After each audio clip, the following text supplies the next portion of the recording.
this marvelous institution over the course of the last 75 years has become such a remarkable, kind of breathtaking home for medieval studies.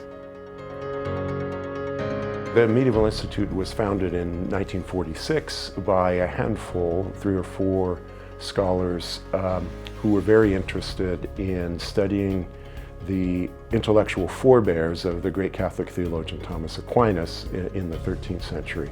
It was the first place on Notre Dame's campus where PhDs were actually awarded, so that graduate study began at Notre Dame in this institute. From that very early period, Notre Dame singled itself out as an institution that really valued and really provided resources for the study of the Middle Ages.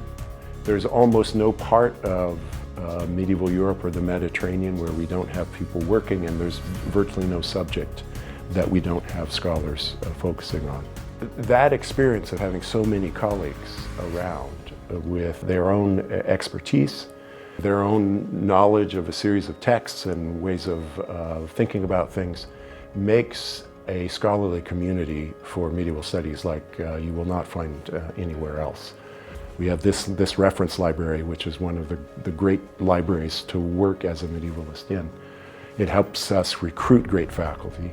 At the same time, of course, it helps us recruit really, really good graduate students, because we can offer a kind of training that only a few places in the world offer. Students who come here have an amazing cohort, and it's not just that they are part of the group of PhD students in the Medieval Institute. They also have colleagues among the many students who are doing PhDs in medieval topics in departments. We build interdisciplinarity right into the structure of the Medieval Institute, training students who will go on to be professors of history or of literature or directors of museums or professors of philosophy side by side. So we kind of build in this interdisciplinarity into a community. And this is one of the things that this institute does extremely well. Supporting the institute is also a way of supporting that liberal arts education that has always been the best bet over the long haul. So we train people broadly in a particular area of the Middle Ages, but we are also contributing to the long-term health of humanistic inquiry and leadership in our world.